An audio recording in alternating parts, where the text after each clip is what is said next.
갈라디아서 2장 20절 말씀, 우리 부활절 십자가와 부활이라는 제목의 말씀으로 부활주일 말씀을 함께 은혜 나누고자 합니다. 이번이 부활주일인데 사실은 성탄절은 언제죠? 예, 잘 알다시피 성탄절은 12월 25일 확신 있게 대답을 할 수가 있죠. 부활절은 언제죠? 네, 부활절은 여러분들이 아시다시피 왔다리 갔다리, 늦게도 했다가 앞에도 했다가 그렇습니다. 왜 그럴까요? 아니, 성탄절처럼 딱 고정되면은 지키기도 좋고 얼마나 좋겠어요. 부활절은 왜 왔다 갔다 하고 성탄절은 한 날을 정해서 하는지 잘 이해가 안 되실 거예요. 그것은 성탄절은 공인할 때 양력으로 정해서 변함이 없는데, 부활절은 유대인들의 절기인 유월절하고 관계가 있기 때문에 그렇습니다. 유월절 자체가 유대인들이 이제 양력이 아닌 그들의 종교력을 쓰기 때문에 그 종교력에 맞추어서 왔다 갔다 하는 거예요. 성탄절은 한 날로 딱 정해졌어요. 그러니까 그날은 사실은 중요한 날이기는 하지만 어떤 날인지 정확하게 알지 못하는 거예요. 사실은 12월 25일보다는 봄에 또는 초여름에 예수님께서 육신의 몸을 입고 오셨을 가능성이 높아요. 그런데 날을 12월 25일로 정한 거예요. 그러면은 정한 날이 중요하겠어요? 왔다 갔다 하는 날이 더 중요한 것 같아요. 다 중요한데 그 말은 누가 못해. 다 중요한데 왔다 갔다 하면서까지 지킬 때에는 그만한 이유가 있다는 거죠. 왜 왔다 갔다 하느냐? 예수님이 십자가를 지시고 부활하신 날이 절기 유월절하고 관계가 있다 그랬잖아요. 그러면 왜 하필 예수님께서 십자가를 질 수 있는 많은 날들이 있는데 하필 유월절에 예수님께서 유월절 안식일 전날 운명하시고 안식 후 첫날 우리식으로 주일날 새벽에 부활하셨겠는가? 그 의미를 아는 것으로부터 우리는 부활의 기쁨을 누릴 수 있어야만 합니다. 그걸 알기 위해서는 세례 요한이 세례를 줄 때 장면 한번 떠올려 보세요. 그때 예수님께서 세례 요한의 세례를 받으러 오셨죠. 그때 세례 요한이 뭐라고 예수님을 보고 외쳤죠? 보라로부터. 시작. 보라, 세상 죄를 지고 가시는 하나님의 어린 양이로다. 예, 잘 읽었어요. 보라, 세상 죄를 지고 가는 하나님의 어린 양이로라. 그렇게 했거든요. 그러니까 세례 요한은 예수님이 뚜벅뚜벅 두 발로 걸어오시는데 양이라고 표현을 한 거예요. 왜 그런 거죠? 세례 요한은 왜 예수님을 양이라고 표현했을까요? 예수님은 양과 같은 삶을 살 것이다 라는 의미죠. 양 중에서도 어떤 양이냐? 유월절 전날 잡히는 양이나 염소 기억하시죠? 양이나 염소를 왜 잡았어요? 유대인들이 애굽 땅에서 그 양이나 염소를 잡아가지고 문 설주에나 임방에 피를 바르게 했죠. 왜 바르게 한 거예요? 왜? 표시로. 무슨 표시냐고 하면은 이 집은 이미 값을 치렀다 이 말이에요. 이 집은 이미 값을 치른 집이다라는 의미예요. 그래서 죽음의 사자가 각 집마다 다니다가 그 피를 보면, 양이나 염소의 피를 보면 어떻게 했냐고 하면은 거기를 유월을 했단 말이에요. 유월. 그래서 유월절이란 말이죠. 그러면 예수님께서 왜 어린 양이냐고 하면은 어린 양 중에서도 유월절 어린 양으로 우리 예수님께서 오신 거예요. 왜냐하면 십자가를 진 것이 바로 그 유월절 어린 양으로 어떻게 되신 거예요? 우리의 죄를 담당하시고 십자가에서 돌아가신 거라는 거죠. 자, 양들이 구약시대에 양이나 염소가 잡혔죠. 양이나 염소가 잡혀가지고 죽임을 당했죠. 제사를 드릴 때. 그쵸? 자, 양이나 염소가 죄가 있어요? 아니면은 제사 드리러 나온 사람이 죄가 있어요? 양이나 염소가 죄가 있는 것이 아니고 제사자가 죄가 있는 거예요. 그런데 왜 양이나 염소가 죽어요? 양이나 염소에게 안수를 합니다. 안수를 해서 내 죄를 이 양이나 염소에게 전가시키는 거예요. 전가. 그러면은 양이 죽는데 사실은 누가 죽는 거예요? 내가 죽는 거예요. 왜 나를 죽이냐? 왜 나를 죽이냐가 중요해요. 제사라는 그 자체가 하나님께 나아간다는 의미예요. 그런데 왜 양을 죽여요? 나를 대신하여 왜 염소를 죽여요? 내가 내 있는 그대로를 가지고 하나님 앞에 나아가면은 하나님이 거룩하셔서 우리들이 살 수가 없는 거예요. 하나님 앞에 나아갈 수가 없는 거예요. 하나님하고 내가 면전에 함께 있으면은 우리는 죽고 마는 존재란 말이에요. 무엇 때문에? 우리의 죄 때문에 죽고 마는 인생. 그래서 내가 죽어야 돼요. 하나님을 만나러 가려고 그러면 내가 죽어야 된단 말이에요. 그런데 내가 살기는 살고 싶잖아요, 또 우리들이. 그러니까 어떻게 해요? 내 죄를 양이나 염소에게 전가시켜서 그 양이나 염소를 잡음으로 해서 무슨 의미를 갖는 거예요? 내 죄를 하나님 앞에 용서함 받고 제사를 드리러 나가는 것이죠. 그런 의미가 제사에는 담겨 있는 거예요. 그렇죠. 그러면 우리 주님께서 어린 양이 되셨다는 말은 예수님 때문에 예수님이 돌아가신 거예요? 아니면은 예수님이 아니라 다른 사람들을 위해서 예수님이 돌아가신 거예요? 예수님 때문이 아니라 인류의 죄 때문에 예수님께서 십자가를 지신 거예요. 그렇죠? 이해가 되시죠? 여기까지 이해가 안 되면 손 들고 얘기하세요. 다시 설명을 해야 되니까. 분명히 이해가 되셨죠? 그러니까 예수님이 십자가를 지고 로마 군병들이 지난 주일날 여러분들이 열심히 기도했는데 가려고 하니까 예수님이 너무 몸이 연약한 거예요. 그래가지고 다들 강도들은 자기 십자가를 자기가 지고 올라가는데 가만히 보니까 예수님은 도저히 자기 십자가를 지고 갈 힘이 안 되는 거예요. 그리고 로마 군인들이 누구를 세웠죠? 지나가는 사람, 구레네 사람, 시몬을 붙든 거예요. 그리고 네 보고 지라고 그런 거죠. 네? 억울해요, 안 억울해요? 겁나게 억울하죠? 그런데 억울하지 않아요. 그런데 억울하지 않아요. 왜냐하면 따지고 보면 진짜 십자가를 져야 될 사람은 예수님이에요? 시몬이에요? 시몬이 십자가를 지는 게 맞아요. 예수님은 죄가 없으시잖아요. 예수님은 십자가를 지실 이유가 없어요. 예수님이 십자가를 지고 이고 갈 것이 아니라 저와 여러분들이 시몬이 십자가를 지는 것이 맞다니까요. 그게 맞는 거예요.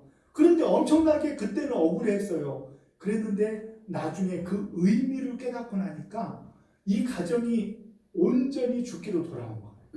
그래서 알렉산더와 루포가 초대교회의 귀한 일꾼이 되었죠. 이 시몬은 먼저 갔지만 그의 부인은 이 초대교회사에 얼마나 중요한 사람이냐고 하면 로마서 16장에 의하면은 바울이 루포에게 너의 어머니는 곧 나의 어머니다. 너의 어머니는 곧 나의 어머니다. 시몬의 부인을 가리키는 거예요. 그만큼 그 가정이 복을 받고 은혜를 누리게 되어진 거예요. 억지로 진 십자가, 우연히 지나가다가 진 십자가라도 그 의미를 깨닫고 나면은 우리들이 변화되어져서 주님의 사람이 되고 마는 것이죠. 저와 여러분들은 그 십자가의 의미를 깨닫고 고난주간을 지내셨습니까? 고난주간에는 괜히 금식도 해야 될 것 같고, 고난주간에는 괜히 크게 웃으면 죄 짓는 것 같고, 고난주간에는 내 꽃놀이 가자 누가 부르면은 안 돼. 해야 될 것 같고, 다음 주에 가자. 다음 주 해야 될 것 같고, 그러면서 찜찜하게 고난주간을 여러분들이 지낼 것 같은데 십자가의 의미를 확실히 알고 지내셨냐는 거예요. 십자가의 의미. 십자가는요, 바로 죽음을 의미하는 거예요. 십자가는 십자가는 죽음이라는 것을 항상 이해해야 돼요. 그런데 그 죽음은 주님이 달리신 죽음이지만 바울 사도는 오늘 본문에서 뭐라고 얘기해요?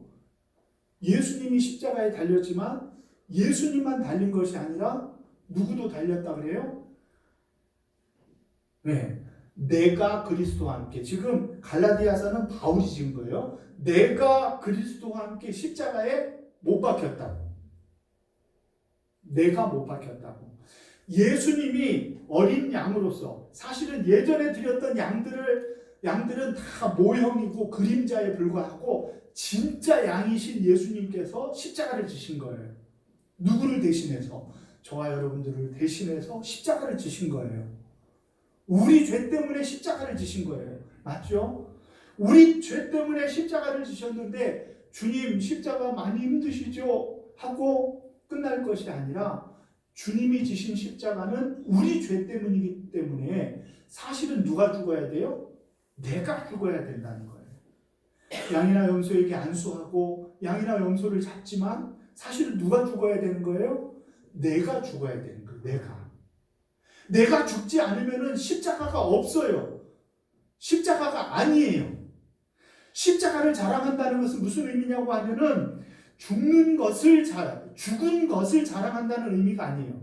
죽은 것이 아니라 오늘 본문의 시제가 뭐냐고 하면은 능동 완료 분사 시제라고 해가지고 죽어 있는 것을 자랑한다 이 말이에요.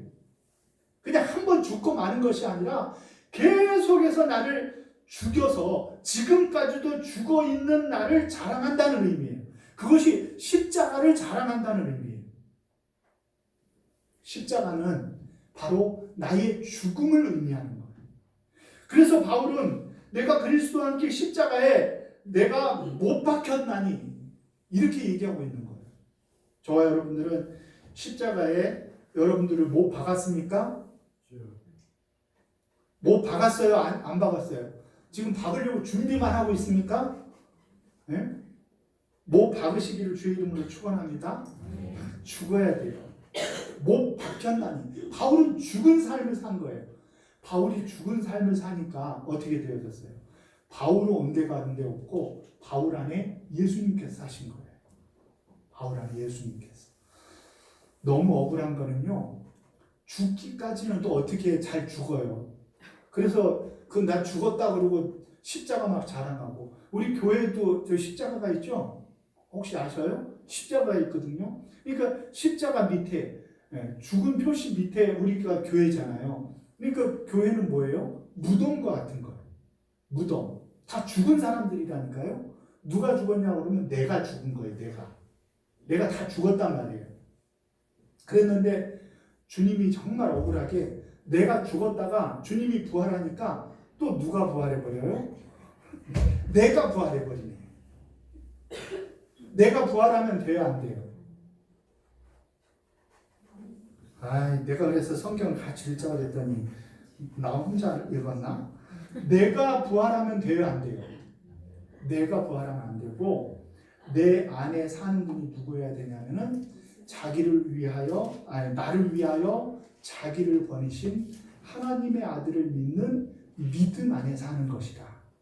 부활할 때는 누구와 함께 부활해야 되냐면은 주님이 나와 함께 부활해야 돼. 여기에서 우리의 신앙이 좋은 신앙과 나쁜 신앙이 딱 구분이 되어지는 거예요. 그냥 부활은 했는데 그냥 내가 또 부활해가지고 내가 살아. 내가 살아있어가지고 내가 죽지 않아가지고 내가 살게 되어지면은 주님이 십자가를 지신 의미가 없는 거예요. 내가 살면 안 되고 내 안에 그리스도께서 사셔야 우리의 부활이 온전한 부활인 줄로 믿으시기를 바랍니다. 그래서 이번 2024년도의 부활은 나 혼자 신난다 할렐루야 나 혼자 부활해가지고는 안 되고 주님과 더불어 부활하시는 저와 여러분들이 되시기를 주의 이름으로 축원합니다. 주님과 함께 부활해야 돼. 주님으로 부활해야 돼.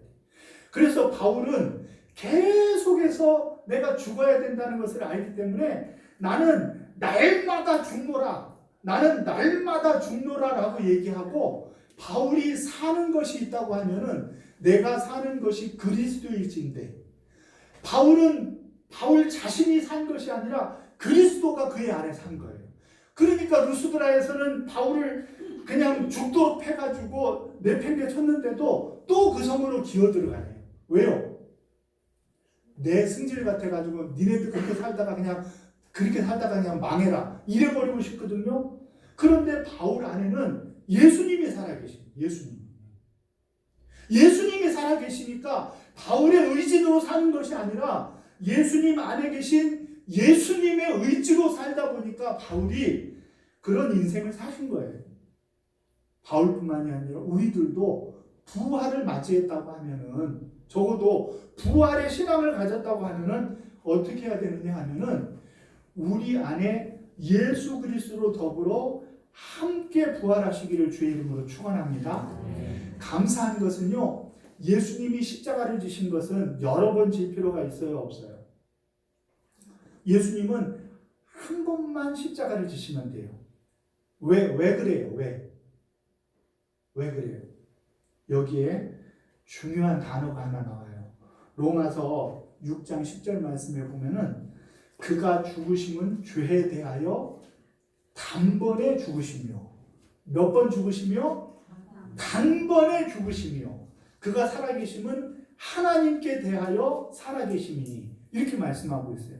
히브리서 7장 27절 말씀에 저는 대제사장들이 먼저 자기 죄를 위하고 다음에 백성의 죄를 위하여 날마다 제사 드리는 것과 같이 할 필요가 없으니 이는 그가 단번에 자기를 드려 이루셨습니다.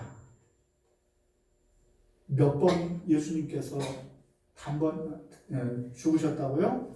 단번에 이루셨답니다. 단번에. 예수님은 단번에 이루신 거예요. 히브리서 9장 12절 말씀에도 염소와 송아지의 피로 하지 아니하고 오직 자기의 피로 영원한 속죄를 이루사 단번에 성소에 들어가셨느니라, 그렇게 표현하고 있어요. 이 말씀이 아주 중요해요. 예수님이 어린 양으로 제사를 드렸다고 그랬잖아요. 그런데 이 제사는 어떤 속죄냐고 하면은 영원한 속죄예요. 한번 따라해 보세요. 영원한 속죄. 옆에 있는 집사님한테 영원한 속죄래, 이렇게 한번 얘기해 보세요. 영원한 속죄. 그러니까 한 번 속죄로 영원한 속죄를 이루었으니까 어떻게 돼요? 다시 드릴 필요가 있어요, 없어요? 없어요. 그리고 대제사장들은 먼저 자기를 위하고 그 다음에 백성들을 위하여 대제사장들이 어디에 들어갔어요? 7월 10일이면은 성소를 지나 지성소에 들어가서 백성들의 죄를 속죄일날 속죄를 했잖아요. 혹시 거기 가서 죽으면 어떻게 하려고 꺼내려고 거기에 이제 묶어가지고 들어갔잖아요. 기억나시죠? 들어갔죠. 그러면은 그 들어갔던 대제사장이 거기에서 계속 살아요, 나와요? 나오죠. 언젠간 나와야 되죠. 나온다는 것은 무슨 의미예요? 또 들어가야 된다는 의미. 그래서 우리 주님은 영원한 속죄를 이루사 단번에 성소에 들어가셨느니라. 히브리서의 말씀을 계속해서 반복해서 우리 예수님이 우리를 위하여 십자가를 지신 것은 단번에 성소로 들어가셨다. 들어가심만이 있고 예수님은 나오심이 없는 제사를 지는 거예요. 그게 영원한 속죄요. 그것이 단번의 속죄란 말이에요. 두 번 드릴 필요가 없는 속죄이기 때문에 우리 주님은 들어가심으로 우리에게 새롭고 산 길을 열어주셨어요. 내가 곧 길이요, 나로 말미암으면은 하나님께로 나아갈 길을 열어주신 거예요. 그리고 그 길을 여신 주님께서는 성소를 다시 나올 필요가 있었어요, 없었어요? 나오실 필요가 없었어요. 단번에 이루신 제사이기 때문에 그래요. 저와 여러분들을 위한 주님의 십자가는 그런 의미가 있는 거예요. 영원한 속죄, 단번의 속죄, 들어간만이 있고 나옴이 없는 속죄를 이루신 줄로 믿으시기를 바랍니다. 그래서 이스라엘에 많은 제사들이 있지만 그 제사들이요 일정 제물들을 다 자격을 갖추게 했는데 속죄제만큼은 아무리 가난한 사람도 속죄제를 드리게 했어요. 부자는요 황소를 드려요. 황소를. 조금 못한 사람은 염소나 양을 드려요. 그래도 그것도 못 미치는 사람은 비둘기를 드려요. 그것도 못 미치는 사람은 어떻게 해야 돼요? 소재 한 움큼이면 돼요. 내가 한 움큼을 가르쳐 드렸나요? 한 움큼을 한번 옆에 사람한테 알려줘 보세요. 배웠나 안 배웠나?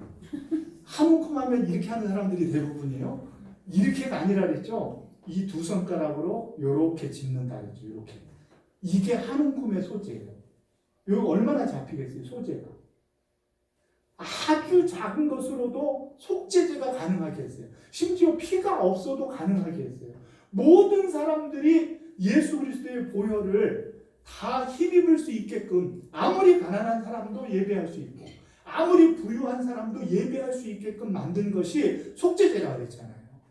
그 속죄제를 우리 주님이 이루시기 위하여서 어린 양이 되어져서 우리를 위하여 십자가를 지신 줄로 믿으시기를 바랍니다.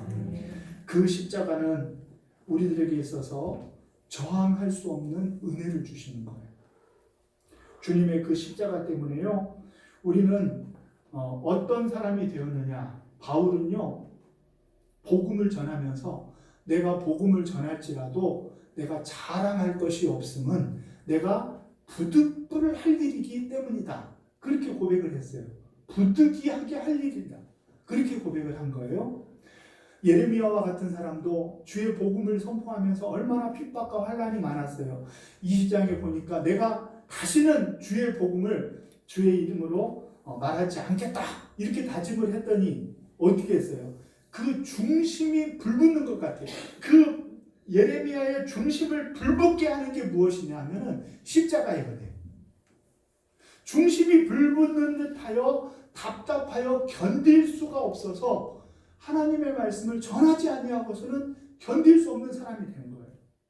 변화된 인생이 되어진 거죠.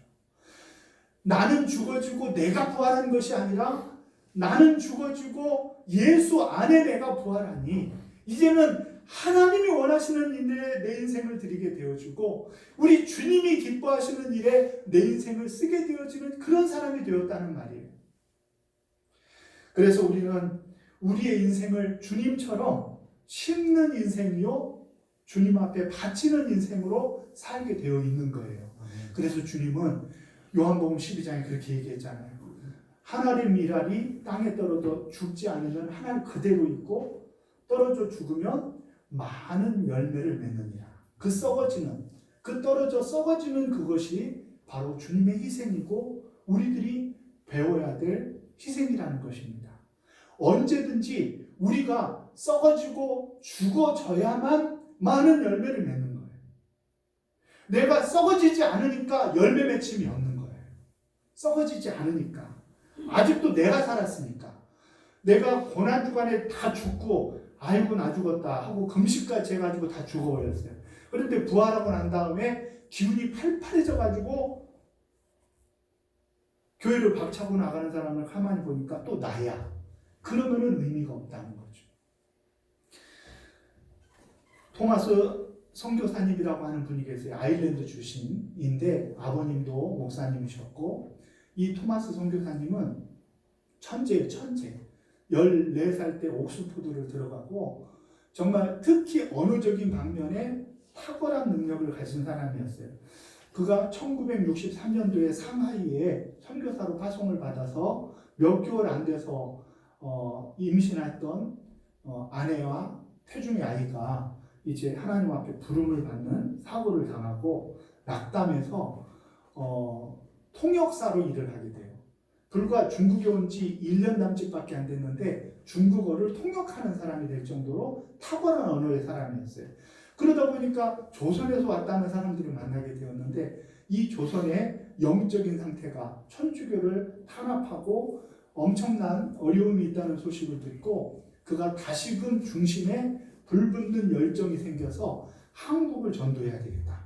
그래서 대동강변 제너럴 셔먼호를 타고 오기 이전에 저기 중국 접경 지역에서 성경을 전하면서 복음을 전하다가 상선 제너럴 셔먼호를 타고 대동강을 거슬러 올라와서 주의 복음을 전하기 위해서 많은 이 성경을, 한문으로 된 성경을 가지고 이걸 전해주기 위해서 온 거예요. 그러다가 우리나라 강이 특이해요. 왜 특이하냐면은 한강도 그렇지만 이게 밀물 때에는 수위가 상당히 높아집니다. 그런데 썰물 때에는 수위가 확 낮아지는 거예요. 강물 수위도 낮아져요. 그래가지고 이 배가, 상선이 모래특배에 걸려버렸어요.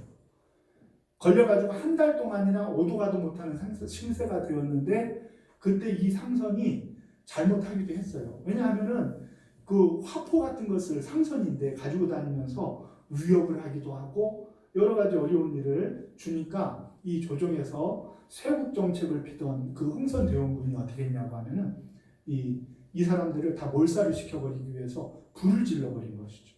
이때 토마스 선교사님은 장사하러 간 게 아니라 복음을 전하는, 조선에 복음을 전할 좋은 기회가 있다 그래서 온 거예요.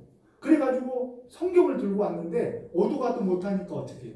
거기서 성경을 막 물에 던지고 막 멀리서 복음을 전하다가 그만 순교를 당하신 거죠.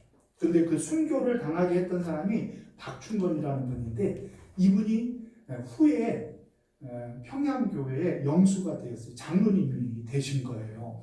그리고 그 성경책을 3개 추려가지고 그거를 이렇게 불온서적이죠. 그걸 가지고 이제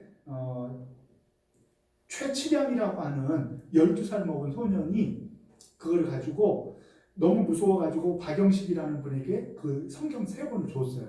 이 사람이 이거는 어디다 쓸고 하다가 가만히 보니까 종이가 귀한 시절이라 이게 벽지로 이걸 쓴 거예요, 성경책을.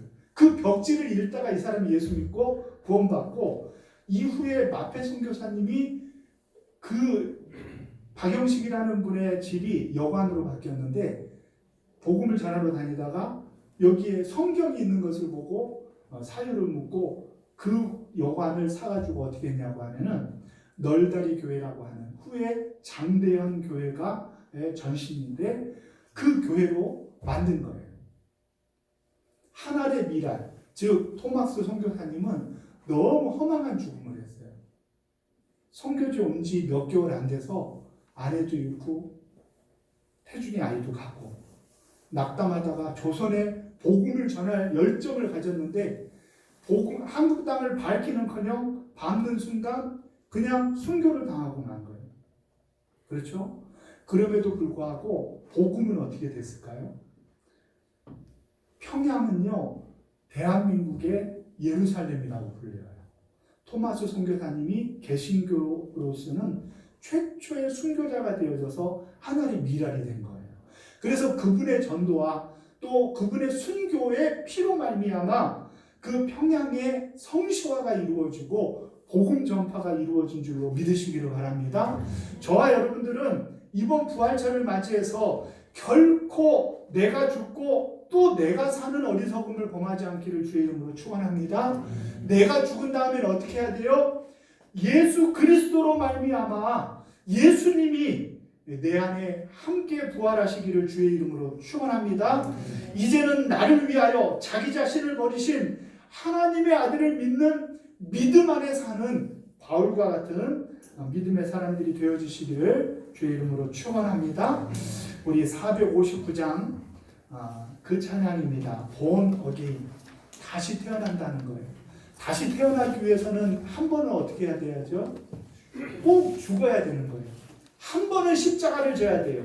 그리고 십자가를 진 다음에 다시 태어났을 때는 나로 아니라 예수 그리스도로 태어나시기를 주의 이름으로 축원합니다. 우리 459장 찬양 드립니다.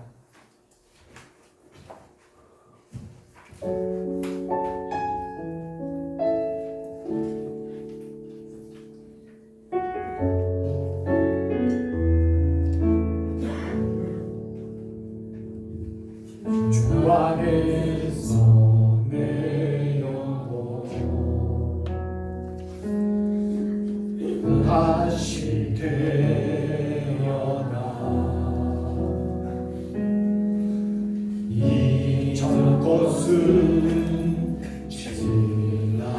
지나고 새롭게 됐네. 죄로 물든 내 모습 예수와 함께 죽고 부활 생명 내 안에 새로운 삶이 열렸네.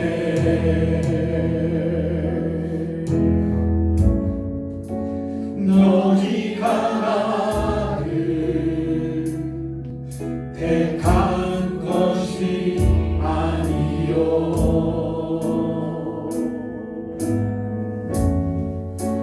내가 너희를 택하여 세웠나니 우리 안에 오직 내 속에 그리스도가 사네. 오직 내 삶에 오직 내 맘에 그가 주인 되셔. 자리에서 다 일어나셔서 죄로 물든 내 예수와 함께 죽고 예수와 함께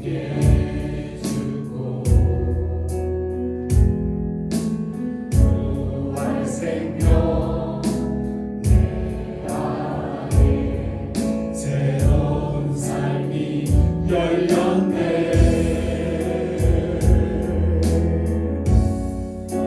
너희가 나를 택한 것이 아니요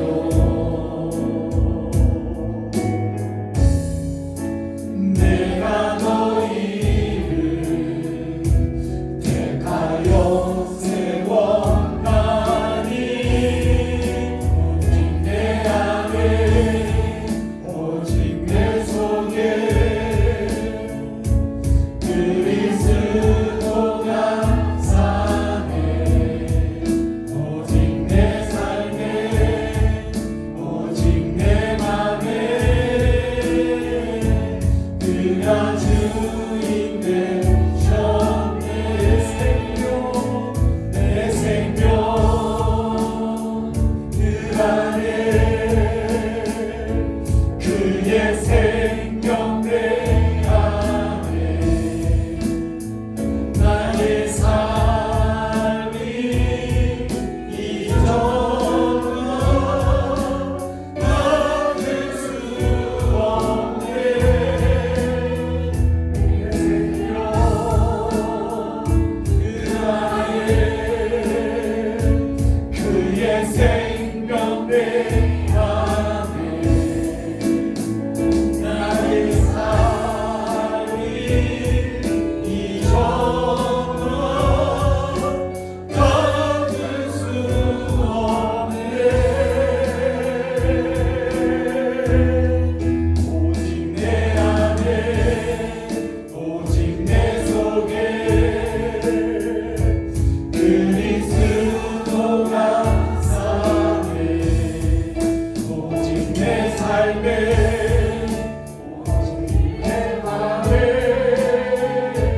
그가 주인 되셨네. 오직 내 안에 오직 내 안에 오직 내 속에 그리스도가 사네. 오직 내 삶에 오직 내 맘에 그가 주인 되셨네.